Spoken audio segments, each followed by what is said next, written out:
tarda. Estem aquí al parc del carrer Pep Ventura Badia, a Can Campanyà, que és una urbanització de Castellbisbal. Som alumnes de tercer de l'institut i estem fent un projecte audiovisual queixant-nos d'aquest parc. El parc es va construir el 2001, però fa 4 anys van tindre que treure'l tot per les irregularitats del terreny. Benvinguts, soc la Judit.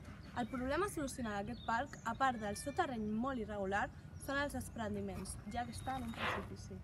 Les batlles també estan trencades i en molt mal estat, i això pot ser molt perillós per la gent que fa rutes sota del precipici.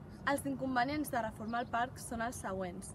Els diners que costaria, segons l'Ajuntament, que serien uns 8.200 euros aproximadament, i el soroll que els obrers farien, que molestaria els veïns, i molt, i durant un llarg període de temps.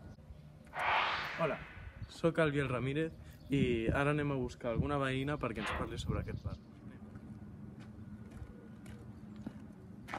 Hola. Hola.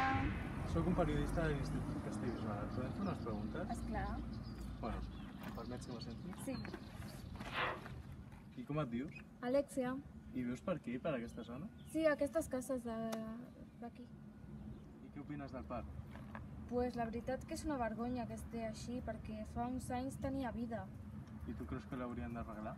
Esclar, perquè és un perill. Mira, està fet una merda. Sí, la veritat és.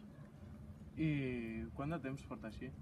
Pues 4 anys, perquè fa un temps hi havia un parc normal, però per condicions ho van treure i ja no hi ha res i està fet una merda, com he dit abans. Vale, moltes gràcies. Aquestes són les preguntes. Adeu. La nostra proposta cap a l'Ajuntament és que arreglin el parc i el facin funcionar per als nens petits, ja que si continua així és molt perillós i estem desaprofitant un terreny molt bo. I a part, la gent de Can Campanyà no té gaires parcs a prop. I si arreglessin aquest, doncs seria un punt a favor.